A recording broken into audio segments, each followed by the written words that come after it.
As you've gotten older, have you realized that you just cannot lose the weight and you're like, what the heck? My hormones must be making me fat. If so, this video is for you. Hi and welcome. My name is Rebecca Geiger and I am a neuromuscular massage therapist and health coach specializing in helping my clients get out of pain for good. And one of the unfortunate reasons my clients are experiencing pain is actually because of their overweight. This is not for every one of my clients, but there's a lot of them who are struggling because of their weight. It is one of the factors that contribute to pain, and I'm here to talk about how and why. We're all starting to believe it's just our hormones, just my hormones, just my hormones. Nothing I can do about it. We're really starting to take the empowerment out of ourselves as women. Like, do we need to depower ourselves? Is that even a word? Any more than we have over the many hundreds of years? No, we don't. I am frankly tired of hearing it's just my hormones, there's nothing I can do about it, and women just accepting that and then thinking that all they can do is just go on a drug, whether that's a hormone or that's a weight loss pill or injection, and still not actually seeing the results they want. There are some reasons and some changes that are affecting our weight gain as we get older, but it is not simply because we're getting older, simply because of our hormones. It's not just a one-size-fits-all approach or a one-size-fits-all solution, because I do have clients who are on HRT and are still overweight. So let me tell you just a little bit about my most recent weight loss, because I have had a few times where I've needed to lose weight. I was always like the chunky kid when I was younger, so like once I became an adult, got out on my own, I had a weight loss after I had my first daughter. I gained too much weight with that pregnancy and had to lose weight. It wasn't like, you know, I get pregnant, you lose that weight like I experienced with my most recent daughter, because it's normal to gain weight during pregnancy, but I gained like 65 pounds that first time. And so it took a minute to get that off. And so that was a series, you know, and then most recently, honestly, I think that I still had about like 10 pounds to lose before I got pregnant with my youngest daughter. And I, you know, went back to normal weight like pretty quickly, and like a normal weight is like I fit back into my clothes within like 6 weeks. And so like there wasn't like a need to like lose weight because like I was still feeling mostly comfortable, plus I was breastfeeding and all of that. So I just decided, you know, this year I'm going to get rid of those like last 10 or so pounds. I've experienced this before where I have looked in the mirror and like who I see in the mirror is not like how I actually feel. Like I feel fit, I feel strong, I feel happy, I feel energized, but my body isn't like saying that necessarily. And so for me, I do want to just drop a few pounds. I don't have an actual number goal. That's not true. I do have like a number goal I'd like to get to, knowing that when I maintain my weight, I'm going to be up 3 to 5 pounds from that, because I can maintain weight within like a 3 to 5 pound range, which is normal because your weight does fluctuate based on your hormones, based on many factors we'll share for a different video. But the point is, I just decided that I was going to do it this year. So I'm like, okay, we're going to do it this year. Start January 1st, right? New year, new me. You know, I mean, it's a bit cliche, and I usually am not really that arbitrarian, but I decided to do it. And about 3 weeks in, you know, I was losing some weight, and about 3 weeks in, I hit a plateau, and I was like, oh my God, what's going on? I felt really bloated, and I was like, oh my God, maybe I'm pregnant. And I'm thinking like when, you know, my last time my husband and I were intimate, and if I was ovulating, whatever, and like I wasn't, and like shouldn't have any scientific reason why I would actually get pregnant. You know, we track all that stuff so we don't get pregnant. But I was like, oh my God, maybe I'm pregnant. And then like I'm not, and I'm like, oh my God, maybe I should like intermittent fast. Maybe I should cut out carbs. Maybe I really need to like walk like 15,000 steps a day. Like maybe I just need to like change things, like what's going on, you know? Then it's like all these things that are just naturally running through my mind because like it's just what you hear, but I know the truth. And I was like, pump the brakes, Rebecca. Here's the thing. You are not being serious and consistent about staying in your deficit. Because of the fact that I know I can maintain weight easily, I was definitely letting myself slip up. And so I was like, you know what? Let's just actually be serious about getting into a deficit and making sure that you stay in that deficit and don't let yourself slip. So for 30 days, I did that. I made sure that every single day I was in a 300 to 350 calorie deficit, and I did not let myself go over. And I really wasn't even that tempted because I was like, I just want to know, like, see that this is working, right? And so after these 30 days, I did drop 6 pounds. Now I do think 2 of those probably water weight, but still, it was like the 6 pounds gone on the scale in those 30 days. And then from there, over the next 2 months, I dropped another 4 pounds. And I did have a week-long vacation. I did take, multiple days off for birthdays and holidays, and special events. And so I wasn't in that deficit the entire time, but I was able to still lose weight, because honestly, that's really the key. Is like over time, like, you're not going to be able to, for 90 days straight, stay in that strict deficit. It's just too much of a time if you're going to actually enjoy your life and have sustainability and not like go off the rails when you are allowed to have that again. I'm 41 and I've been able to lose 10 pounds in the last 3 months. That is consistent. That is slow and steady, and that is sustainable. And that is what we need. I think that some of the problems with us thinking that we can't lose weight as we get older is because we are less patient.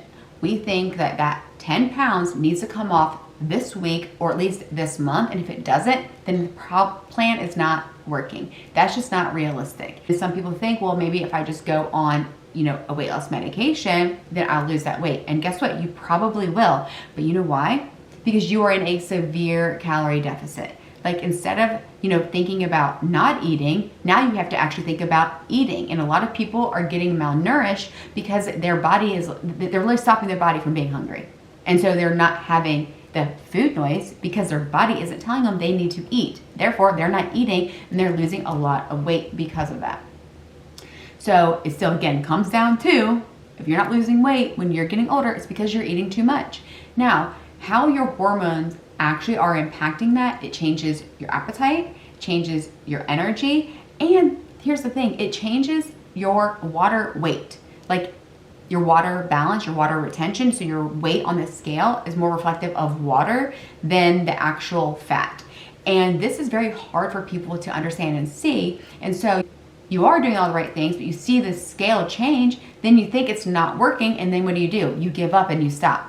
So you're not actually giving, a program or a plan long enough time to actually see the results, because you're getting so hung up on the, current number on the scale. Now, over time, after a month, if that scale didn't move, yeah, maybe you need to make some changes and do some things. But I think we're expecting the weight to come off too quickly. We're also, get frustrated when there's fluctuations in the scale that we don't understand. And then I think it's, really comes down to, like, we're not measuring and tracking. We feel like we're doing it. We feel like we're eating healthy, but I was eating healthy and I was still 60 pounds overweight. It didn't have to do with health or healthy options. It was too many calories, period. If you're not tracking and measuring how much food you're consuming, then you don't know how much food you're consuming. And for anyone who thinks like you should not track and that's not realistic and like that's not healthy and we should all be intuitive eaters, like, that's great if you've never had a problem being overweight.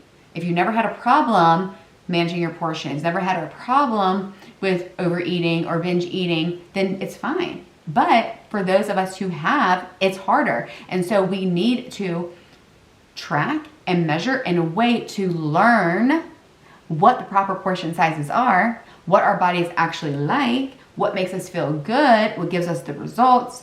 Therefore, when we are done, we can naturally transition into intuitive eating and be better. I'm not going to get into it today, but I'll just tell you a few reasons. Intuitive eating does not always work because, number one, we live in a modern world where sometimes we can't eat when we're hungry, and sometimes we have to actually eat a little bit more, say for breakfast, because we know we're going to be gone for a long period of time. Or guess what? We only have time to grab a bar in the middle of the day versus a full meal, and so we're not able to completely satisfy ourselves, but we're able to get ourselves through the next time. And the other thing about intuitive eating is it's based on your hunger cues, right? And so if you're someone who is overweight and has a lot of adipose tissue, you're probably leptin resistant, which means you actually aren't getting the signal that you're full. So you have to know this. Is why knowledge really is power. So if you understand how your body works, understand how your hormones actually work and how things are impacted by certain choices and just in natural, hormonal changes and shifts, it gives you more power to make those choices. So then you can just have a normal meal. And even though you're not full yet, you can wait that 20 minutes, then you'll be full. The other thing, that hormones do affect when it comes to, weight loss is your energy and motivation. So those hormones can change. And again, we talked about this in the last video about how stress impacts things. Maybe your motivation and your energy is just lacking because of those things.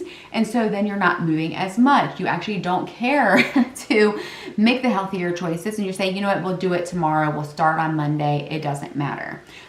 All those things can impact your ability to lose weight.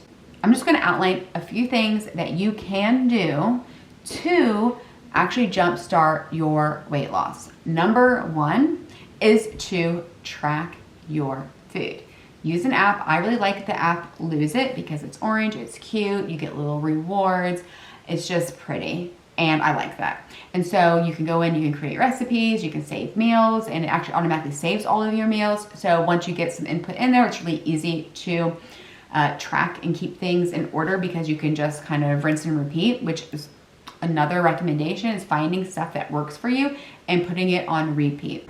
Again, if you don't track your food, you really don't know how much you're eating. And when you can actually start to track and see, then you can be like, oh, wow, yeah, I probably was overeating. As we age, we require a little bit less calories and we require more protein. So you can also look at your macro breakdown, and you should have a macro breakdown based on your metabolic body type and what you need to fuel your body and your activity level. So another area to look at when it comes to weight loss is to modify your workouts. So this isn't like become a cardio bunny and get a whole bunch of steps and stress your body out and try to burn more calories. I'm not really about that life. I do believe in having an active lifestyle. And of course, if you increase your output, your energy output, then that will help to help with that calorie deficit. But the thing is, maybe too, it's not just in maybe increasing some steps that you might need. You actually might need to back off and give yourself a rest day. Give yourself a day to recover. Because if your body is never recovering, it is staying in an inflammatory state, and that's going to make you appear to gain weight based on water retention. So modify your workout so you are incorporating the cardio and the strength, but give yourself rest days. Another area is sleep. I kind of, roll my eyes with sleep because sometimes it's just hard to get the sleep that you need and what's recommended. And your watch or your ring might be telling you one thing and you're experiencing something different. But the thing is, you just got to prioritize that sleep and try to get as much sleep as you can based on your needs. Like, it's not like the more the merrier. Like, you may not need 9 hours of sleep, and actually getting 9 hours of sleep may be, not beneficial for you. So maybe you need like 6.5 hours of sleep, and that's your perfect sweet spot to feel your best and to give your body enough time to recover. Another thing that's really important is to cycle your plan. So you should not be in a calorie deficit for 12 months. Your body is going to change, your metabolism is going to change over time, and it's not going to be as effective. So you want to cycle it, and there are so many different ways that you can do this. You could go on a deficit for, 90 days, take a month off, 90 days, take a month off. And when I say a month off, that's maintaining your weight, which you may still want to track to make sure you're staying at maintenance, or you practice intuitive eating, which is really what I like to do, or a combination of both. You also could do it where it's every month you're taking a week off. However this works for you. Every 6 weeks you're taking 2 weeks off. You can slice and dice it however you want, but you do want to cycle it and not always be in a calorie deficit. But if you have, 30 pounds to lose, give yourself, 6 to 9 months to drop that weight, even up to a year. And it might seem like a long time you want it right now, but think about a year ago. If you had given yourself that year and dropped 30 pounds, how would you feel today? So give yourself that time to actually lose the weight in a realistic and sustainable way. That way it stays off long term and you continue to feel good. You improve your health, you eliminate your pain, and ultimately all of this is about is improving your quality of life. That's what's important. It's not about longevity, because who knows how long we're going to live. That's not really up to us. But our quality of life and how good we're living while we're living, that's up to us. There are several things that you have control over. You cannot just blame my hormones. It's why I'm gaining weight. One thing I didn't talk about is that if you do gain weight during perimenopause, menopause, you are going to gain that in your stomach because the way fat is distributed as you get older does change. So just something to keep in mind. So don't say F it. Don't say, oh, I'm done, I don't care. Because when you do gain weight, you're going to gain it in places that you don't want to gain it. And then it's going to become even harder to get rid of. But you can still do it even if it's hard. And I can help you with that. And it's one of the things that I help women with inside of Becoming Painprroof, which is a system I created to help women get to the root cause of their pain and eliminate it. It is a holistic approach to pain relief and overall health. And I would love to walk you through that journey. So if you want some help with that, just check out the description and you can find more info there. But thank you so much for hanging out with me and letting me share with you how you can still lose weight as you are getting older and in your 40s. So stick around and we'll continue talking about this beautiful process that we call aging. Bye.